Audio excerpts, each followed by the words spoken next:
What's up, Change the Channel podcast listeners?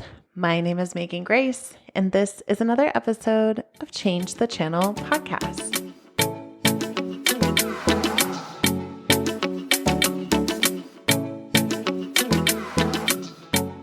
Welcome back to the show. I am so glad you're here. Today, we are going to talk about and move through some lessons that I learned from being in a fitting room, trying on new clothes, and also this fascinating one line that's been rolling around in my mind ever since this content creator or copywriter has said it to me. So we're just going to unpack both of those today and see what channels might be available for me or for you to unwind in your own mind. All right, let's get after it. So I want to paint the picture. This fitting room experience, I had received what felt like the golden ticket. I had folded up in my little hip pouch a pass to go to the Columbia employee store.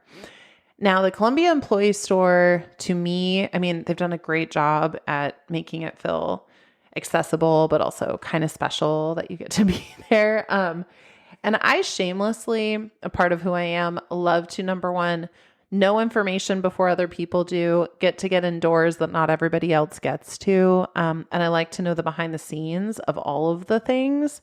So getting a ticket to the Columbia employee store was right up my alley. And I, proudly presented it at the counter.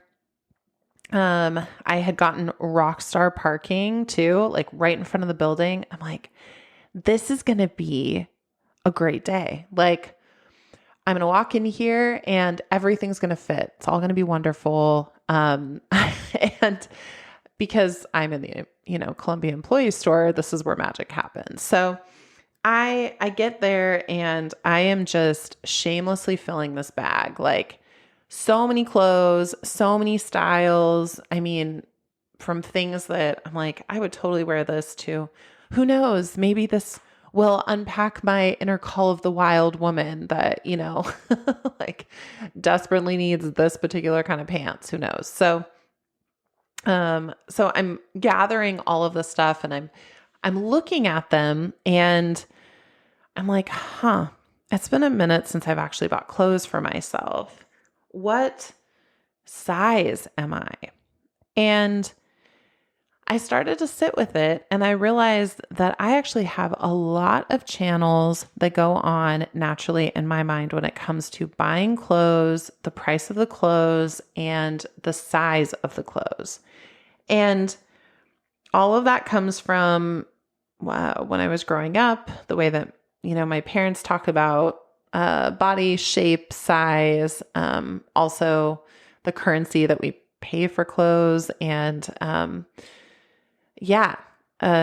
we actually used to play this game where I would hold up something as a kid and be like, oh, I really want this. And inevitably, like, I don't know, usually my mom would look at it and she'd be like, oh, and we look at the price tag and she'd be like, oh, no, we don't want this. We don't want this at all. We make this big proclamation about just how much there's no way we would ever want this. And I realized that that's actually spilled into how, kind of this confusion that I have sometimes in my body if I look at something and I'm like, I really want this.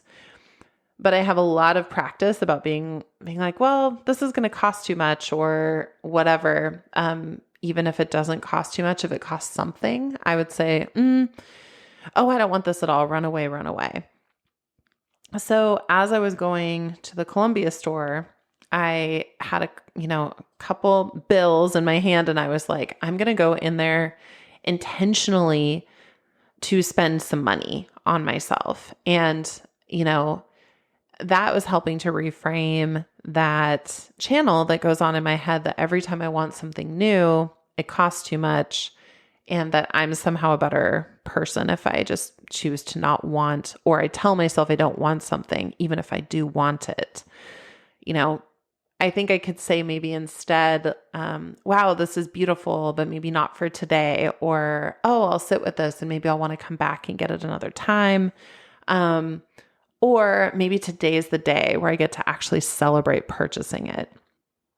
So that was channel number one that I was kind of working with. And then I, went to go grab clothes, and I'm telling you, sizing is the most bizarre thing to me, especially as I've aged and grown, and I'm so grateful for my body. She does so much for me all the time, but I'm noticing that after I turned 40, there's just certain parts of my shape that are just different. They just are. I have a little bit more cushion in the front in my abdomen area than I ever have before.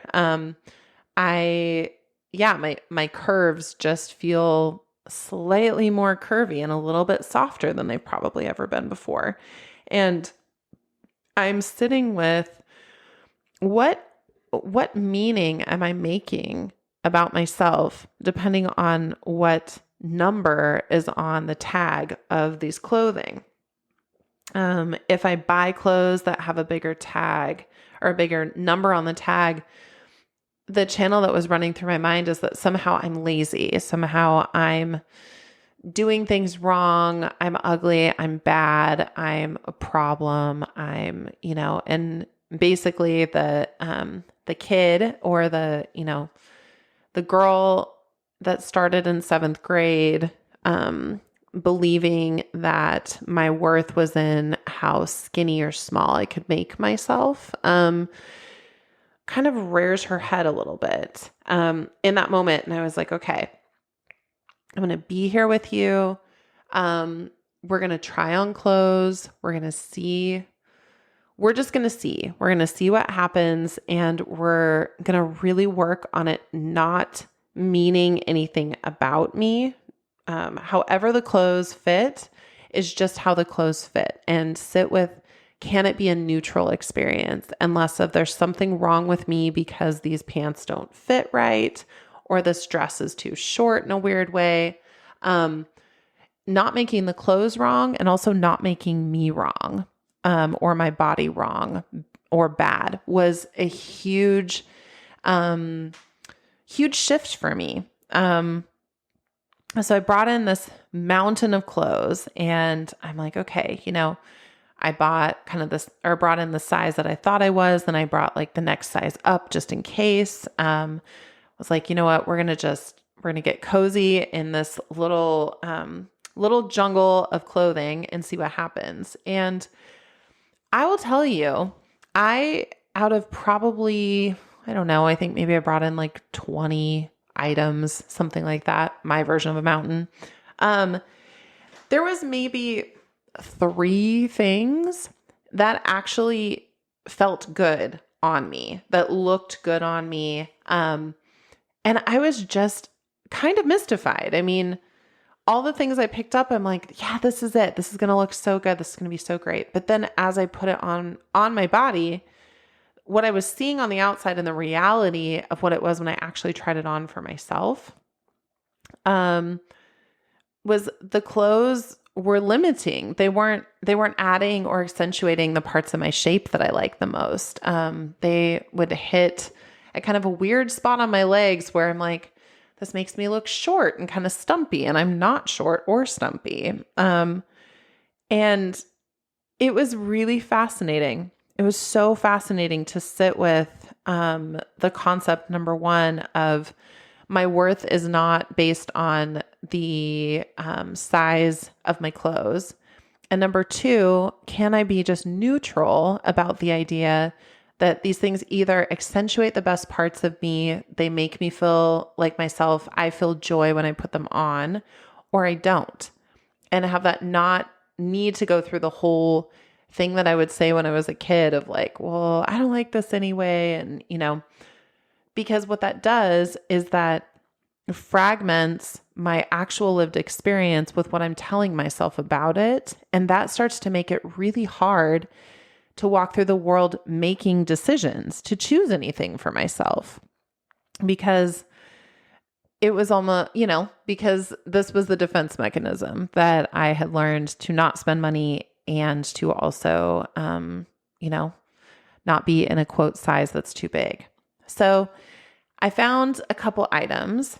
I put them on. I tried them on. I felt good about them. And as I was bringing out this mountain of clothes and there were people waiting, I could feel this other channel that started was, oh, you took too long. Now you've inconvenienced all these people. If only your body was easier to fit clothes on, you wouldn't be an inconvenience and most of these clothes would work. And now all of these people are witnessing you with your big handful of clothing that doesn't work. And as I was hanging up the clothes, I was really intentional with myself, with my inner self, and just said, you know what? You don't need to be in a hurry. Take as much time as you need. The amount of clothing that you felt hope about trying on and witnessing what didn't work about it, it doesn't matter if other people see that or not. You can hope something will work, go in and try it on, see that it actually doesn't fit you, and then decide you're not going to keep it. And it's actually okay if other people see you do that too. You don't need to be completely put together in the tiniest size clothes to be valuable. And I tell you what, my inner 7th grade self was nourished by this. I became the adult that part of me always needed. Taking time in the dressing room, speaking kindly to myself about the things that did work, allowing myself to be a little bummed if there was something that I wished would have worked, but it didn't. Basically, the clothes stopped meaning something about me. And that was so liberating. It was so special. And it was such an integrating experience. And it just reminded me that we as people, as evolving people, can always take a moment to care for a younger version of ourselves if it's bringing something to the light, if something needs to be cared for. I could have just as easily been busy pushing my way through, ignoring that part of me, and the need that she had would stay unmet, which meant that she would just keep bringing it up at other times. Because those parts of ourselves that have been wounded or, have insecurities, feel the things from the past, they'll keep bringing it up, keep giving you opportunities to be the adult that they needed. And every time I do not fight the process, but I lean into the process and I lovingly sit with that part of me, then I always grow. And a channel changes in my mind. And now maybe next time I go to try on clothes and sometimes they fit and sometimes they don't. And, the number changes on the tags, which as an aside, I think it's kind of weird that, what is a 10? What is a 14? What is an extra large? What is a medium? What are these arbitrary letters? I know, especially in women's clothing, it's you are just an 11 or a 14 or something, or in pants. But in men's clothing, it's that's a waist and a leg. So you have inseam and you have waistline. And I just really think that makes a lot more sense because it's hard to know from brand to brand. It's hard to know from experience to experience what size you actually are. And for me, that starts to create confusion internally, right? I'm I don't know what my size is. Now, if you take that concept and translate it into everyday life, if I don't know what my size is, then I don't know how much space I'm actually taking up. That can mean, some people I've seen it come through as they're like, oh, there's never enough space for me. So they sort of like sprawl and spread themselves, like either energetically or physically to take up as much space because they're so afraid of not having any for themselves. And everyone else's lived experience of them is that they're really loud or they're really big or they're really boisterous, but they just keep building because they're like, I don't actually know the size that I'm taking up. I don't know what my size is or my shape. There's other people that I think are terrified of being too much. And so they shrink to try to make themselves small, sitting, proverbially against the wall, watching, being terrified of being seen, because if you're seen, then, who knows, maybe when you were younger, it was like being seen was one of the least safe things in the world. So yeah, I was just noticing the parallels between that of, I don't know what my size is here, because it feels as if there's sort of a collective confusion around what is women's clothes sizes and who fits in what. And so every time I go to find clothing, it's kind of like a weird game of roulette. And the channel that I'm committed to changing about that for myself is, just like I started to make the size of the clothing or whether it fit me or not neutral, maybe instead of imagining that I'm really big or really small, expansive, not expansive, important, not important, that like I just am. I am a body in the room. Other people are bodies in the room. And yeah, and that's just it. I will say that my therapist at one point told me that because I am 5'11", I've got really big hair, like my shape is notable. My legs are very long. They've always been very long. He's like, and I was getting really confused why I was getting all this attention when I'd walk into spaces. And he goes, well, it's because when you walk into spaces, it's almost like you are a walking exclamation mark. People notice you. And that was shocking to me, because my lived experience of myself was try to get the smallest size of clothing, be the smallest size in the room, take up little space so you're not getting in anyone else's way. And when he told me, no, you're actually a walking exclamation mark, it shifted my perception of myself.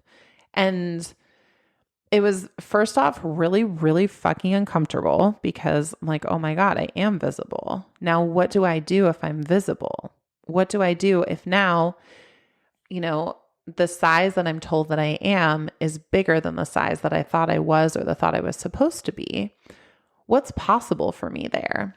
And it was at that point when I decided that it was okay to inhabit whatever shape and size I actually am, as opposed to the shape or size I was told I was supposed to be. That was when I started to step into divine alignment, joy, and possibility. Because instead of spending so much energy trying to keep myself small, I could put that energy towards the thing that I really wanted to do, really wanted to grow, the people I really wanted to love, the life I wanted to create, creative endeavors like having a podcast. All of that is contingent on me believing and becoming okay with the channel message that I am a walking exclamation mark, that people will see me, and that I'm okay with that. That acceptance has been really powerful. And I learned kind of, in this whole sort of imagery around the fitting room and the clothing and the size of the clothing. I just want to encourage you to take inventory of the channels in your mind that are showing up either in the clothing that you wear, the space you take up at work, the way you ask for your needs in your relationships, the vision or goals or dreams that you're interested in implementing in your life, but maybe you're telling yourself you can't yet. Like, what is the size or what is the story that you have about the size that you need to be in the world? And do you like what that is? And, or do you want to sit with it? Could it, is it worthy of being looked at again? Just sit with that for a second. The other thing that has been coming through kind of in this similar topic, is I was talking with a copywriter the other day, just really kind of in awe of the way that he like masterfully makes business concepts like bite-sizable and easy. And I'm sure no one's shocked by this, but I am a person of very many words and not concise or short. I love to think through story and metaphors and connect through my voice. And so I was asking him, how do you do this? What is the secret sauce of how you make, like how would I make my brand be? Or, what are your thoughts on this? And he said this really beautiful phrase that I wanted to bring to you as well is, as I'm asking what point of view and what is the voice and what is the, the age that my writing should be at and like blah, blah, blah, all this stuff. He said, you are the niche. I'm going to say the phrase again. You are the niche. And that really struck a chord in me because ever since I have tried to learn about business, sort of teaching myself in this hodgepodgey way, and in the world of Instagram, social media, TikTok, I feel like has even less characters that you're able to describe any given thing in. We have no time to read long captions anymore. It's like, give me bite-sizable, give me digestible, let me just kind of keep scrolling through my feed.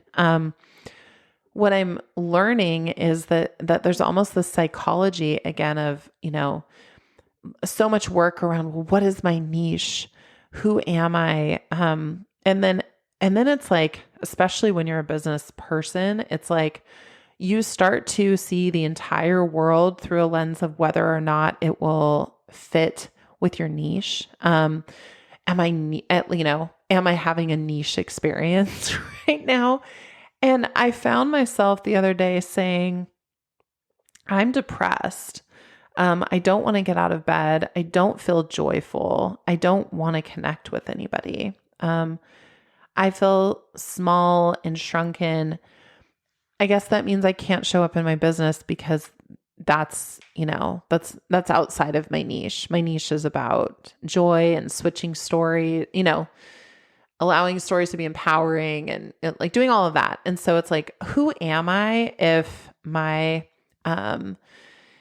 I'm growing outside of or being outside of the niche that I've said that I would be? And I started to realize that this idea that any person's splendor or genius can be encapsulated in 150 characters in an Instagram bio is kind of fucking asinine. And I just am watching people shrink themselves down to think that they need to be more manageable.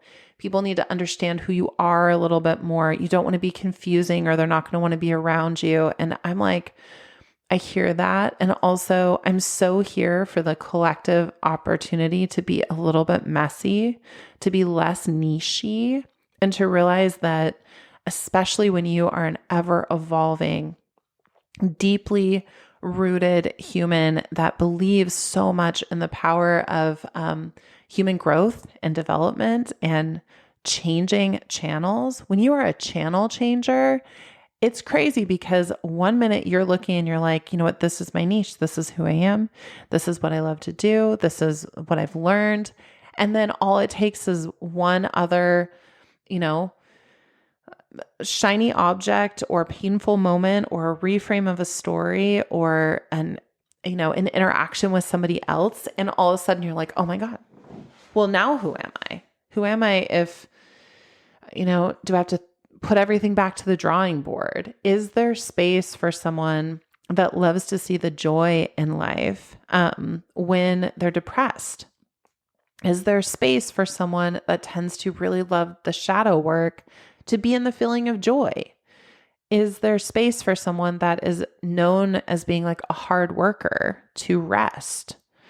Is there space for someone that's known to be independent to also receive and be in the supple, loving space of being in relationship?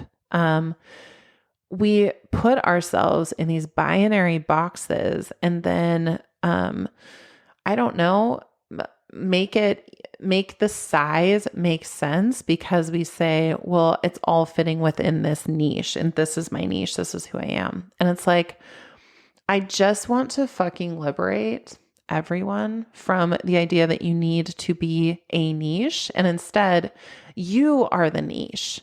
Dig into who is this person in the present moment? What are you feeling? What are you lit up about? What are you feeling heavy about? What are you feeling curious about? In what ways are you learning from everyday life experiences? Because that is truly the classroom that we learn the most from, right? You can read a book, you can listen to a podcast, you can, oftentimes create a business, teach something, all of that. But the proof is in the doing. The proof is in the being. The proof is in real life experiences, right? That's where we learn so much. If you think about little kids, little guys are not in a classroom. Life is their classroom. And I truly believe that we are, the sum total of all the ages we've ever been built into our bodies. But also in so many ways, the body needs the same kind of care as an adult in certain ways that it did when you were a child. Like the idea of being held and sometimes when people hug and they just naturally kind of rock back and forth, we do that with kids because that's soothing to them.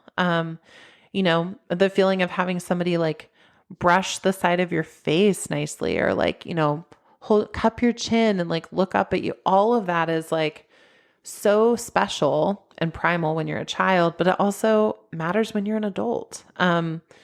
We get to grow outside of the societal, the business, the limitations that we put on ourselves, whether it's the size of the clothes that you're in, whether it's how you brand yourself, whether it's who you say that you are. I'm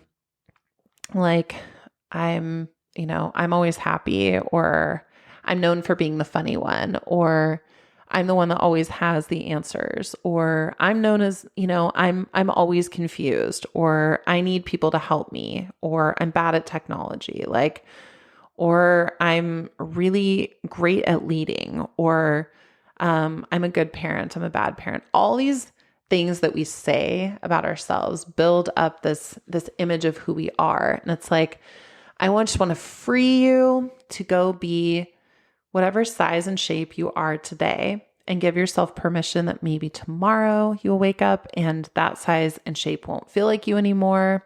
Give yourself the opportunity to grow and evolve and show up vibrantly in the world as who you truly are in this moment, not who you've branded or marketed or curated yourself to be.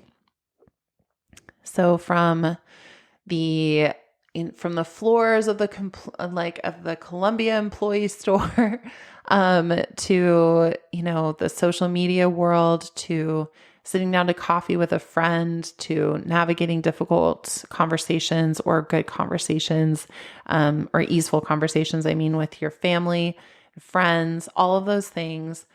What would shift for you if you realized that you are the niche? You don't have to show up as who you've ever been in those scenarios before. What if you got to show a different facet of yourself that other people rarely see? What would open up for you? What would be possible for you with that? And what would be possible for you if we laid down the societal ideals of, you know, the size of clothing or the shape of your body or any of that stuff, and just simply gave yourself permission and gave yourself gratitude for getting to do life in the body that is yours today. That is the channel I'm sitting with. Those are the shifts and changes, the neutral that I'm looking for, the love that I'm pouring back into myself, the time that I'm taking with these parts when they come up to be witnessed and to be recognized and to be loved on. And the, going from wanting to be successful and having other people show me how to be successful and realizing that they can show me things, and that's super helpful.